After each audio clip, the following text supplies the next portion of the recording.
يصلون على النبي يا أيها الذين آمنوا صلوا عليه وسلموا تسليما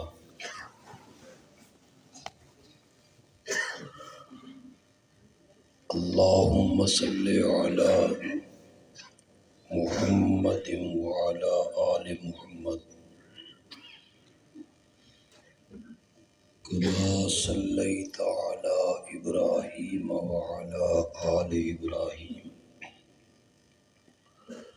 إنك حميد مجيد اللهم بارك على محمد وعلى آل محمد كما باركت على إبراهيم وعلى آل إبراهيم إنك حميد مجيد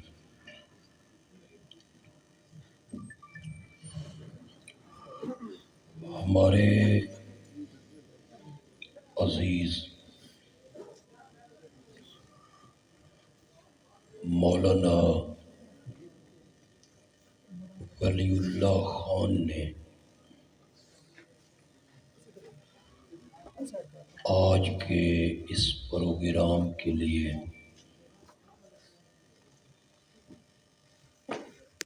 بڑی محنت کی،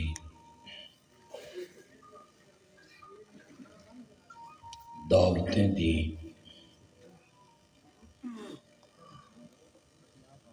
ان کے احباب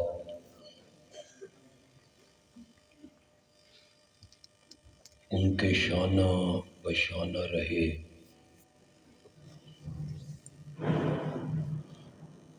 اللہ ان کی محنت کو قبول و منظور فرمائے۔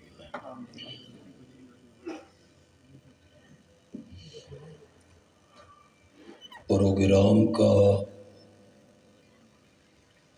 عنوان ہے سیرت سیمینار۔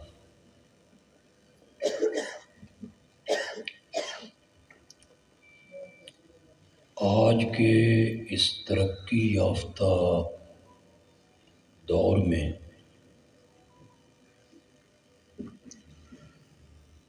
سیرت کی جتنی تشہیر ہوئی،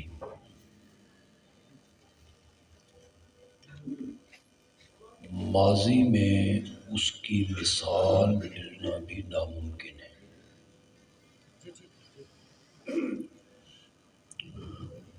بڑے بڑے جلسے ہوتے ہیں، کانفرنسیں ہوتی ہیں، سیمینار ہوتے ہیں،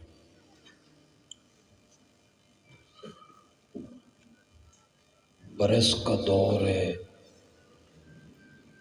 سیرت کے عنوان پر کتابیں ہیں، رسائل ہیں، جرائد ہیں، اشتہارات ہیں۔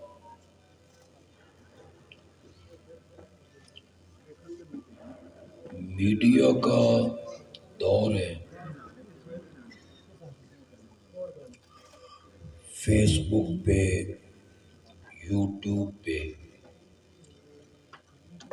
بڑے بڑے مذہبی اسکالر، علماء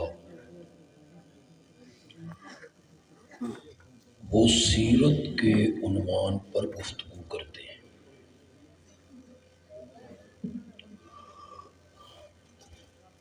ربیع الاول میں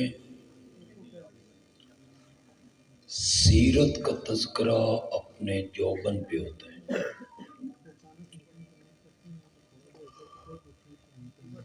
میرے آقا کی محبت میں میلوں لمبے جلوس نکلتے ہیں، لوگ نعرے لگاتے ہیں، لیکن ایک بات کی مجھے آج تک سمجھ نہیں آئی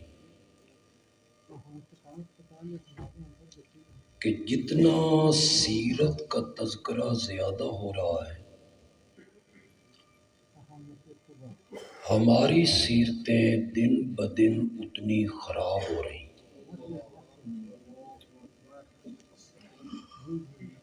جلوس جتنے طویل ہوتے ہیں ہماری سیرتیں اتنی ہی مختصر ہو رہی.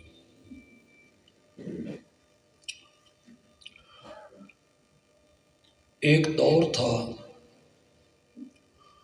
جب یہ جلسے نہیں تھے، یہ کانفرنسیں نہیں تھیں، سیمینار نہیں تھے، ایسے حال نہیں تھے، پریس بھی نہیں تھا.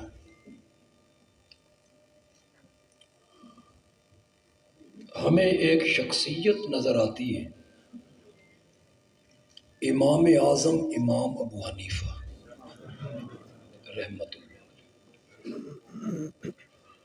کپڑے کے تاجر ہیں. اپنے سیلز مین سے کہتے ہیں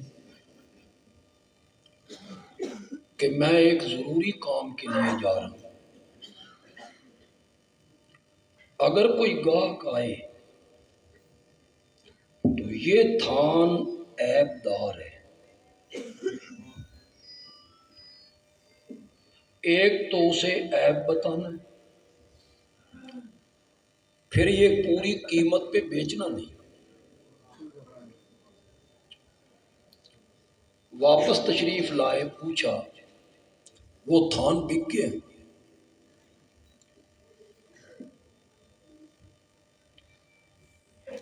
اس نے کہا جی تھان تو بک گیا لیکن مجھے عیب بتانا یاد نہیں. کہاں کے لوگ تھے؟ کہ فلاں علاقے کے لوگ. جس طرح کچھ پہلے سائیکل کرائے پہ ملا کرتے تھے، اس دور میں گھوڑے کرائے پہ ملتے. کرائے پہ گھوڑا لیا، اس قافلے کا پیچھا کیا، انہیں روکا، تم ایک تھان خرید کے آئے. انہوں نے کہا ہم نے چوری نہیں کی، پیسے دے کے خریدا ہے. فرمایا یہ مجھے پتا ہے، جتنے کا تم خرید کے لائے ہو وہ تھان اتنے کا نہیں تھا، میں تمہاری رقم واپس کرنے.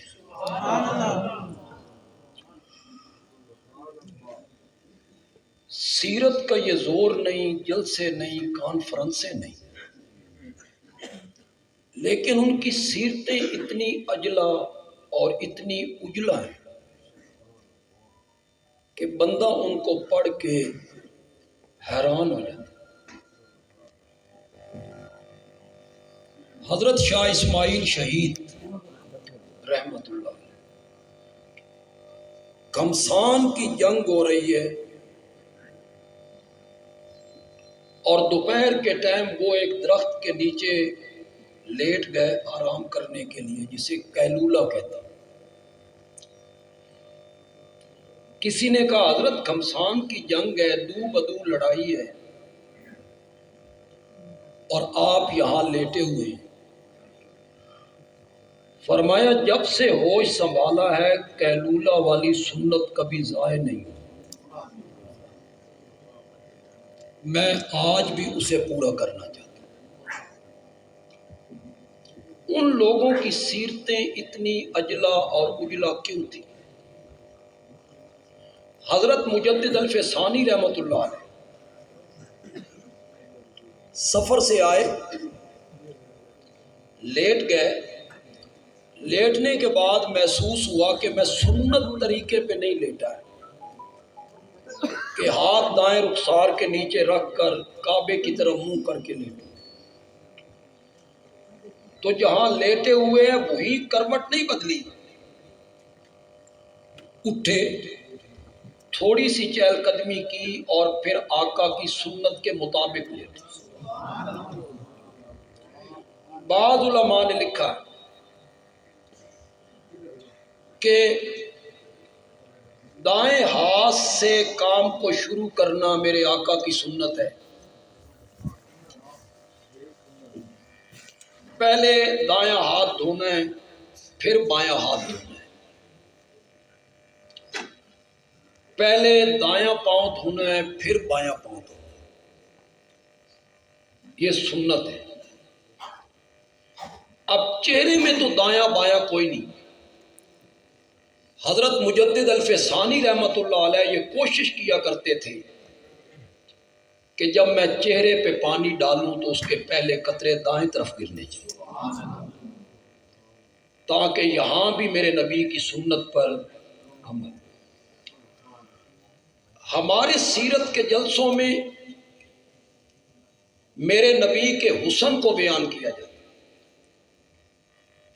میرے نبی کے جمال کو بیان کیا جاتا ہے، خوبصورتی کا تذکرہ ہوتا ہے۔ آپ کی زلفیں بڑی خوبصورت تھیں، آپ کی آنکھیں بڑی خوبصورت تھیں، آپ کے ہونٹ بڑے خوبصورت تھے۔ یہ سیرت کے جلسے میں تذکرہ ہوتا ہے، سیرت کے، اور لوگ خوش ہوتے ہیں۔ یہ میرے نبی کے حسن کو بیان کرنا یہ سیرت النبی نہیں ہے۔ عام میں جو پڑھے لکھے لوگ ہیں وہ میری بات کو غور سے سنیں۔ آپ کے حسن و جمال کو بیان کرنا اس کا نام سیرت النبی نہیں ہے۔ ورنہ آپ مجھے بتائیں، جب میرے نبی کو نبوت نہیں ملی تو نبوت کے ملنے سے پہلے خوبصورت نہیں تھے؟ پہلے حسین نہیں تھے؟ نبوت کے ملنے سے پہلے جمیل نہیں تھے؟ نبوت کے ملنے سے پہلے بھی تو زلفیں خوبصورت ہیں، آنکھیں بھی خوبصورت ہیں، ہونٹ بھی خوبصورت ہیں۔ یہ ساری باتیں تو موجود ہیں میرے نبی میں، یہ سارے اوصاف موجود ہیں، یہ سارے کمالات موجود ہیں، صداقت بھی، دیانت بھی، امانت بھی، شرافت بھی، حیا بھی، حسن بھی، جمال بھی، یہ ساری خوبیاں موجود ہیں۔ لیکن میرے نبی کو مکے سے باہر جانتا ہی کوئی نہیں، نہ جدے والے جانتے ہیں، نہ طائف والے جانتے ہیں، نہ شام والے جانتے ہیں، نہ حبشے والے جانتے ہیں کہ مکے میں کوئی آدمی ہے جس کا نام محمد ہے۔ کوئی بھی نہیں جانتا۔ حسن بھی موجود ہے، جمال بھی موجود ہے، خوبصورتی بھی موجود ہے، دیانت، امانت، صداقت، ساری خوبیاں، سارے کمال موجود ہیں۔ میرے نبی کو مکے سے باہر جانتا ہی کوئی نہیں۔ سیرت کے موضوع پر اس پیغام کو کیوں نظر انداز کیا جاتا ہے کہ 40 سال کے بعد جب اللہ نے میرے نبی کے سر پہ نبوت کا تاج رکھا اور میرے نبی نے نبوت کا پیغام سنایا تو پھر فرش تو فرش رہ گیا تھا، عرش پہ بھی میرے نبی کے نام کی دھومیں مچ گئی۔ سیرت کے عنوان پر اس موضوع کی طرف کیوں نہیں آیا جاتا ہے؟ حسن بیان کیا جاتا ہے، جمال بیان کیا جاتا ہے۔ میں حسن کا انکاری نہیں ہوں۔ اگر کوئی دوسرے طبقے کا بھائی یہاں آ گیا ہو اور وہ سمجھے کہ میں حسن و جمال کا انکار کر رہا ہوں، قطعاً نہیں۔ میرا نبی صرف حسین نہیں ہے، میرا نبی حسینوں میں آسن ہے، میرا نبی حسینوں میں آسن ہے، میرا نبی جمیلوں میں اجمل ہے، میرا نبی سب سے بڑھ کے خوبصورت ہے۔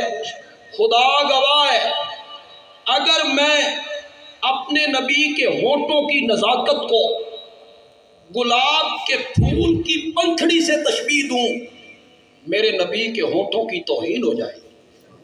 گلاب کی پنکھڑی میرے نبی کے ہونٹوں کی نزاکت کا کیسے مقابلہ کرے گی؟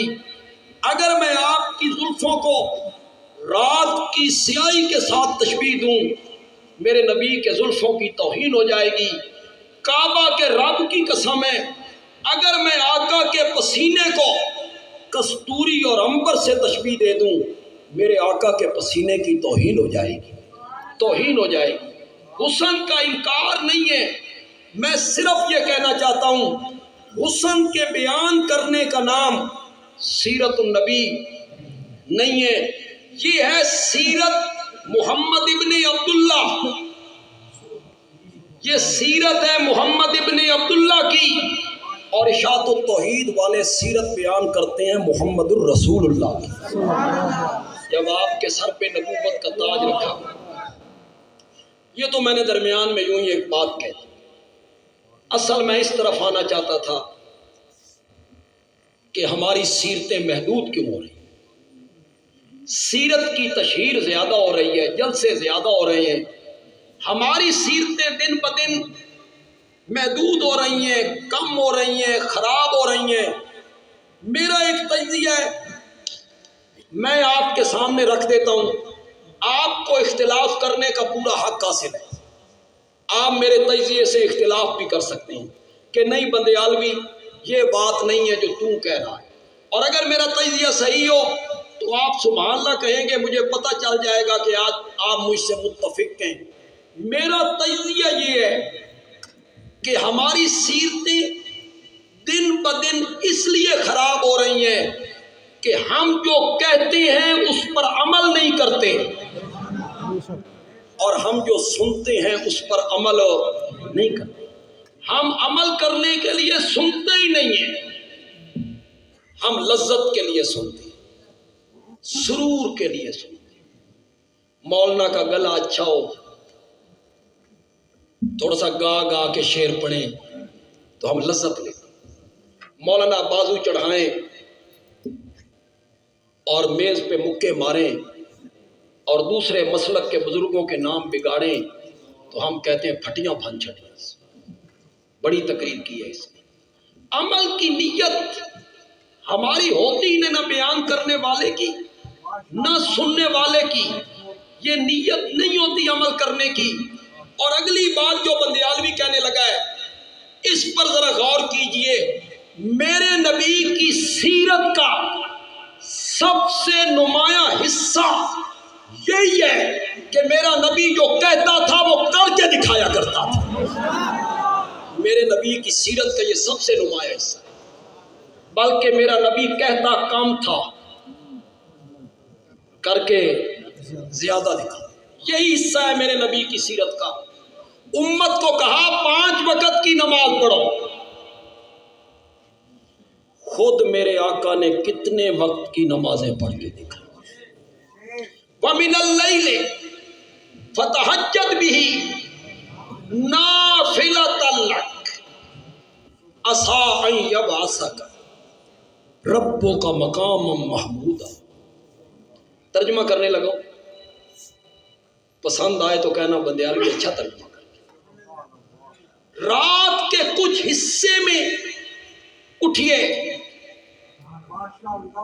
جب لوگ نرم و گداز بستر پہ سوئے ہوئے ہوں، آرام کی نیند میں ہوں، اس وقت اٹھ کر میرے پیغمبر میرے نال پیار دیاں گلاں کیتا کر۔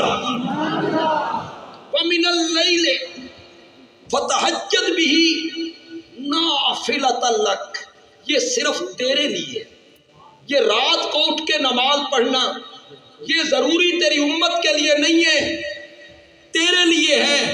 میرے پیغمبر ساری دنیا سو جائے نرم و گداز بستروں پہ، تو میرے سامنے کھڑا ہو جایا کر، عَسَىٰ أَن يَبْعَثَكَ رَبُّكَ مَقَامًا مَحْمُودًا، کل میں نے بھی تو تجھے مقام محمود پہ کھڑا کرنا ہے نا۔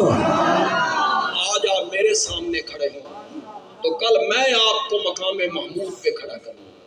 امت کو کہا 5 وقت کی نمازیں، اور خود میرے نبی نے جب عمل کر کے دکھایا تو کتنی نمازیں پڑھ کے دکھائی۔ امت کو کہا 40واں حصہ زکوٰۃ ادا کیا کرو، باقی مال تمہارا ہے، اس میں سے 40واں حصہ اللہ کی راہ میں دیا کرو، یہ امت کو کہا، اور خود اپنے گھر میں کبھی ایک پیسہ بھی جمع نہیں کیا، جو کچھ تھا وہ لگا دیا، گھر میں کوئی رقم نہیں، کوئی دولت نہیں، حتیٰ کہ آخری دنوں میں جو دیا جلایا گیا اس میں جو تیل جلا وہ پڑوسیوں کے گھر سے منگوایا گیا۔ خود میرے نبی نے یہ عمل کر کے دکھایا۔ امت کو کہا 40واں حصہ دے دو، باقی دولت تمہاری ہے، استعمال کرو اسے، اس میں سے 40واں حصہ میرے راستے میں خرچ کرو، نہ اللہ کے راستے میں خرچ کرو، اور خود اس پہ عمل کس طرح کر کے دکھایا۔ میرے نبی نے جو کہا وہ کر کے دکھایا۔ میرے نبی نے کہا دشمن کا مقابلہ ہو، پیٹھ نہیں دینی، بھاگنا نہیں، پیٹھ نہیں دینی۔ اور پھر غزوہ حنین میں جب مخالفین نے تیروں کی بارش کی، صحابہ کے پاؤں اکھڑے، صحابہ مگن تھے۔ ہماری تعداد 12,000 ہے، ان کی تعداد 4,000 ہے، کل ہم 313 تھے، 1000 کا منہ موڑ کے رکھ دیا تھا، آج تو ہم 12,000 ہیں، یہ 4,000 ہیں، گل ہی کوئی نہیں۔ اللہ کو یہ بات پسند نہ آئی، انہوں نے مجھ سے توکل ہٹا کے تعداد پہ توکل کر لی ہے کہ آج ہماری تعداد زیادہ ہے۔ ان کے تیر ترکش میں، تلواریں نیاموں میں، مخالفین نے گھات لگا کے تیروں کی جو بارش کی، صحابہ کے پاؤں اکھڑ گئے۔ جس کا رخ جس طرف آیا وہ بھاگنے لگا۔ میرے نبی ایک سفید رنگ کے خچر پہ سوار تھے، میرے نبی نے خچر کا رخ اسی طرح موڑ دیا جس طرف سے تیر آ رہے تھے، اور میرے نبی نے کہا انا النبی لا کذب انا ابن عبد المطلب، میں نبی ہوں، کوئی جھوٹا نہیں ہوں، میں عبد المطلب کا بیٹا ہوں، میں عبد المطلب کے خاندان میں سے ہوں۔ جو کہا میرے نبی نے کہ کفار کے مقابلے میں پیٹھ نہیں دکھانی، وقت آیا تو میرے نبی نے وہ کر کے دکھا۔ جو امت کو کہا وہ کر کے دکھایا۔ امت کو کہا دشمنوں کو معاف کر دیا کرو، مخالفین سے درگزر کیا کرو، معافی، درگزر، اس کو اختیار کرو۔ یہ آسان نہیں ہے، آسان نہیں ہے۔ جو آپ کے ساتھ زیادتی کرے آپ اس کو معاف کریں، آسان ہے یہ کام؟ بڑا مشکل کام ہے۔ امت کو یہ سبق دیا، دشمن کو معاف کرو، مخالفین سے درگزر کرو، اور جب معاف کرنے کا وقت آیا میرا نبی مکے کا فاتح بن کے آ رہا ہے۔ ایک منٹ کے لیے تصور کرو، 8 سال پہلے اسی مکے سے چھپ کے نکلے تھے، 8 سال پہلے ان کے گھر کا محاصرہ ہو گیا تھا۔ ایک منٹ کے لیے تصور کرو، 8 سال پہلے ان میں بعض صحابہ کے بچے چھین لیے گئے، یہ چھپ چھپ کے نکلے، ان کے مکان، دکانیں، زمینیں سب لوٹ لی گئی۔ 8 سال کے قلیل عرصہ کے بعد میرا نبی اسی مکے میں فاتح بن کے آ رہا ہے۔ ایک منٹ کے لیے تصور کیجئے، ایک منٹ کے لیے تصور کیجئے، آج جب ہمارے کینڈیڈیٹ الیکشن جیتتے ہیں، اسمبلی کا جیتے ہیں، اتنے کونسلر بھی جیت جائے تو وہ کدھر نہیں کھلوندا، وہ جیت جاتا ہے تو مخالفین کے کیمپ میں چلا جاتا ہے، وہاں فائرنگ کرتا ہے، مخالفین کے گھروں کے سامنے جا کے ناچنے لگتے ہیں۔ اسے یہ توفیق نہیں ہوتی کہ وہ اللہ کے گھر میں آئے، اللہ کے سامنے سر بسجود ہو، مولا تو نے عزت دی ہے، تو نے کامیابی دی ہے۔ اس کے ذہن میں یہ بات نہیں آتی کیا ہے کونسلری، کیا ہے الیکشن، میرا نبی مکے کا فاتح بن کے آ رہا ہے، اور آنے کا جو نقشہ ہے وہ بڑا عجیب ہے۔ 10,000 قدوسی میرے نبی کے ساتھ ہیں، 10,000 صحابہ آگے آگے جا رہے ہیں، مکے کا فاتح سب سے پیچھے جا رہا ہے۔ آگے چلنا تکبر کی علامت ہے، اور میرا نبی تکبر سے پاک ہے۔ آگے چلنا غرور کی علامت ہے، میرا نبی غرور سے پاک ہے۔ پیچھے آ رہے ہیں مشرکین اس پہاڑی پر، مشرکین اس پہاڑی پر، درمیان سے صحابہ جا رہے ہیں، ادھر سے وہ دیکھ رہے ہیں، ادھر سے وہ دیکھ رہے ہیں۔ سچی سچی گل کرو، یہ تسی اس وقت ہوندے، تسی کھلونا کوئی نہیں، تسا اتھے نہیں کھلوندے، تم تو نبی پاک کی حمایت میں جلوس نکالتے ہو تو قومی املاک کو جلانے لگتے ہو، قومی املاک کو نقصان پہنچانے لگتے ہو۔ تمہیں تو سمجھ ہی نہیں ہوتی کہ احتجاج کس طرح کرنا ہے یا خوشی کس طرح منانی۔ وہاں میرا نبی مکے کا فاتح بن کے آ رہا ہے، مشرکین ادھر بھی کھڑی ہیں، مشرکین ادھر بھی کھڑی ہیں، صحابہ جا رہے ہیں۔ ایک انصاری نے جوش میں آ کے کہا الیوم یوم الملحمہ، آج بدلے کا دن ہے، آج ہم پچھلے سارے بدلے چکائیں گے، آج ہم بتائیں گے بلال کو تپتے ہوئے کولوں پہ کیسے لٹایا جاتا تھا، آج ہم بتائیں گے زنیرہ کی آنکھوں میں لوہے کی گرم سلاخیں کس طرح پھیری جاتی تھی، آج ہم بتائیں گے ابو فقیہ کی پسلیاں کس طرح توڑی گئیں، آج ہم بتائیں گے نبی پاک کی بڑی بیٹی کو نیزے کس طرح مارے گئے، آج ہم بتائیں گے حمزہ کے جسم کے 12 ٹکڑے کس طرح کیے گئے۔ آج بدلے کا دن ہے۔ کسی نے میرے آقا کو جا کے بتایا صحابی نعرہ لگا رہا ہے، آپ آئے، تم نے یہ نعرہ لگایا، آج بدلے کا دن ہے۔ ہاں، وہ ایک قافلے کا سالار تھا، ایک دستے کا کیا تھا، سالار تھا۔ آپ نے فرمایا جھنڈا میرے حوالے کر، تو اس منصب کے لائق نہیں، تو نے یہ نعرہ کیوں لگا؟ لیکن میرے نبی حکیم بھی تو، حکمت کا بادشاہ بھی تو میرا نبی، میرے نبی کی حکمت ذرا دیکھی۔ باپ سے جھنڈا لیا بیٹے کے ہاتھ میں، تو باپ خوش ہوتا ہے کہ میرے بیٹے کو عزت ملی، میری خیر ہے، تو میرے نبی نے باپ سے لیا بیٹے کے ہاتھ میں دیا۔ میرے آقا نے فرمایا کیا کہہ رہے تھے، الیوم یوم الملحمہ، یہ جو ملحمہ کی لام ہے نا اسے را میں بدل دو، الیوم یوم المرحمہ، آج رحمت کا دن ہے کہ مکے میں رحمت للعالمین آئے۔ امت کو کہا دشمنوں کو معاف کر دیا کرو، درگزر سے کام لیا کرو، اور آج جب اقتدار میرے نبی کے پاس آیا، میرا نبی مکے کا فاتح بن گیا، تو بیت اللہ کے اندر گئے، نفل پڑے، باہر نکلے، دروازے کی دونوں چوکھٹوں پر ہاتھ رکھا، اور چوکھٹوں پہ ہاتھ رکھ کے آپ نے فرمایا مکے کے لوگوں بولو میں تمہارے ساتھ کیا سلوک کروں؟ وہ کہنے لگے ایک کریم شخص جو سلوک کرتا ہے، سخی اور شریف آدمی، وہی سلوک کیجئے۔ آپ نے فرمایا میں چاہوں نا تو تمہارے معصوم بچوں کو نیزوں کی انیوں پہ اچھال دوں، اور آج میں چاہوں نا تمہاری عورتوں کو لونڈیاں بنا لوں، آج میں چاہوں نا تمہارے نوجوانوں کو غلام بنا لوں۔ میرے اختیار میں آج سب کچھ، 10,000 قدوسیوں کا لشکر ہے۔ کتنے؟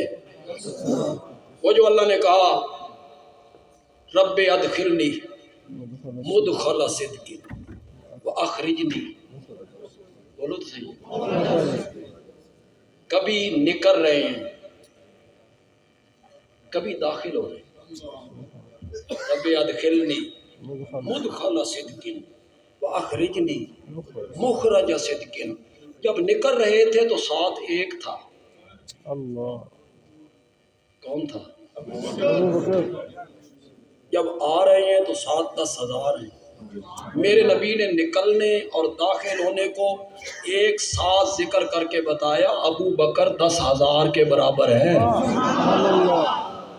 ادخلنی مدخل صدق اخرجنی مخرج صدق۔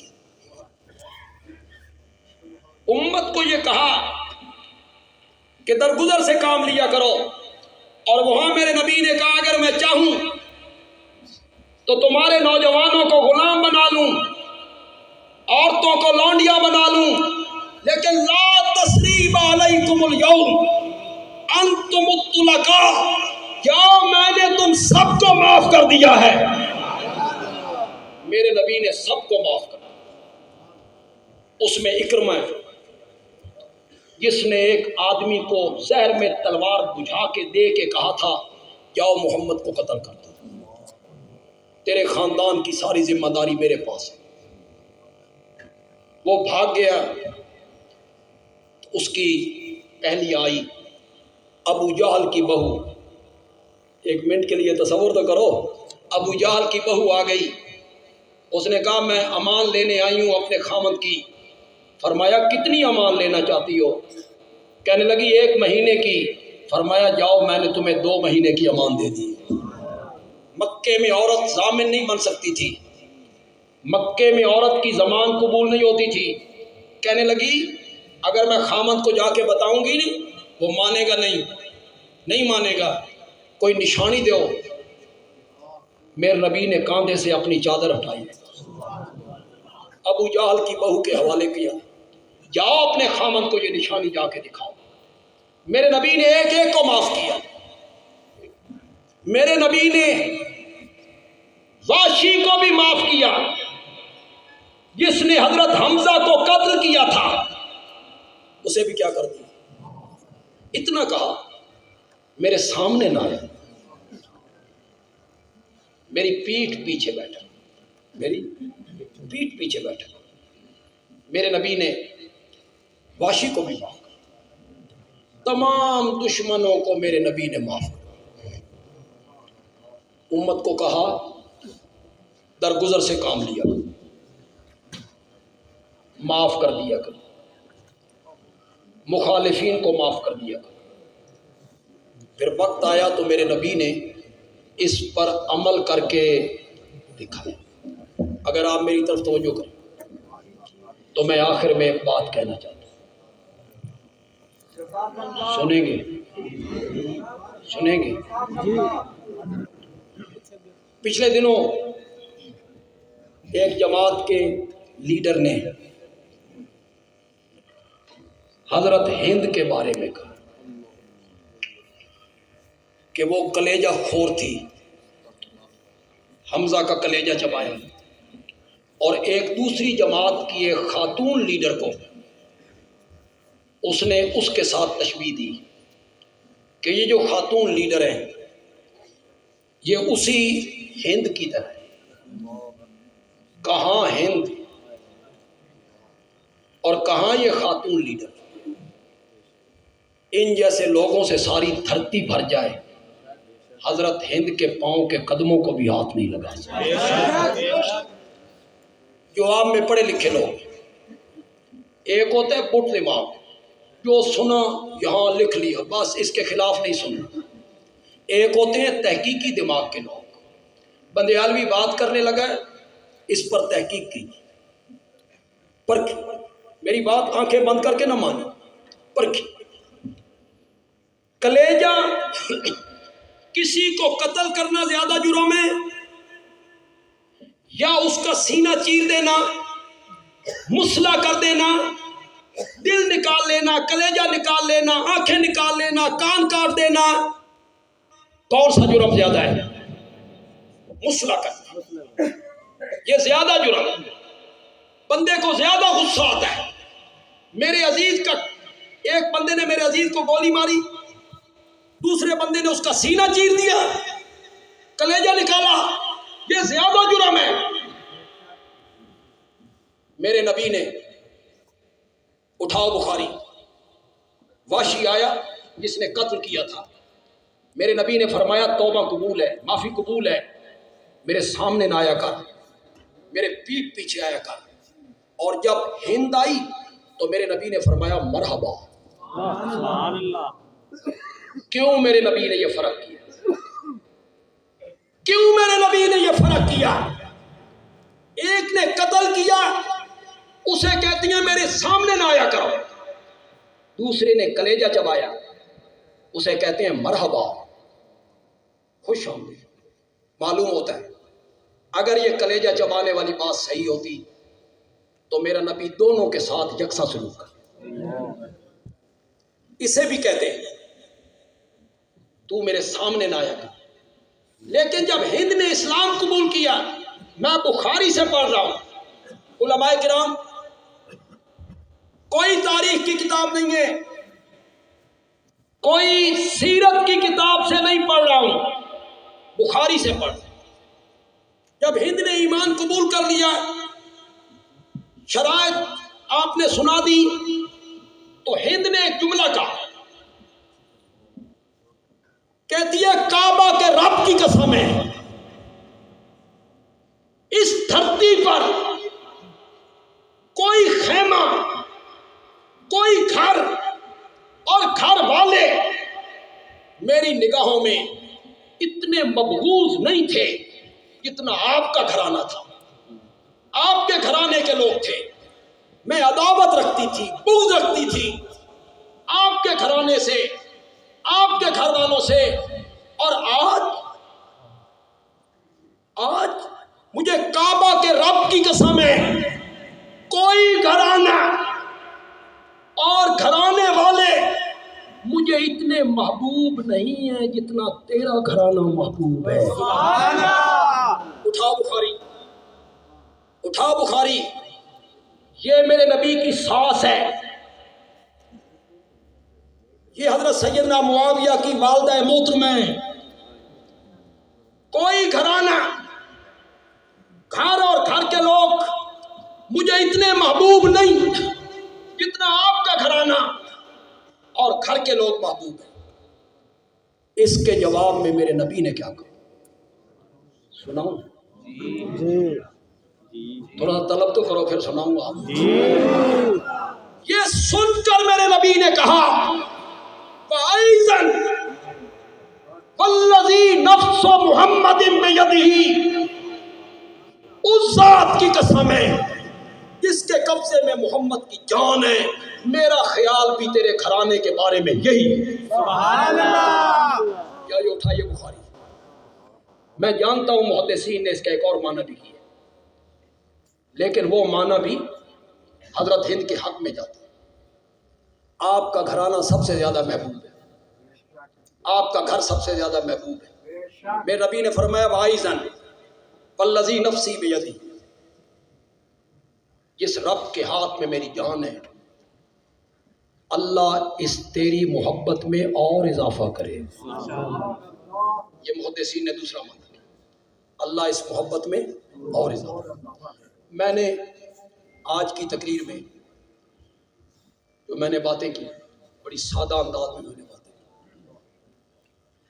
کہ میرے نبی کی سیرت کا سب سے اہم پہلو کیا ہے کہ میرے نبی جو کہتے تھے وہ کر کے دکھاتے، بلکہ کہتے کم تھے، کر کے زیادہ دکھاتے. جو میرے نبی نے حکم دیا، کہا، میرے نبی نے وہ کر کے دکھا. میں آخر میں پھر ایک مرتبہ یہاں کے علماء کو، خاص کر کے مولانا ولی اللہ خان کو، مولانا مفتی انعام اللہ کو، مولانا مفتی نعیم الرحمان کو، ان کی ٹیم کو مبارکباد دوں گا کہ انہوں نے محنت کی. اللہ ان کی محنت کو قبول و منظور فرمائے. ماشاءاللہ.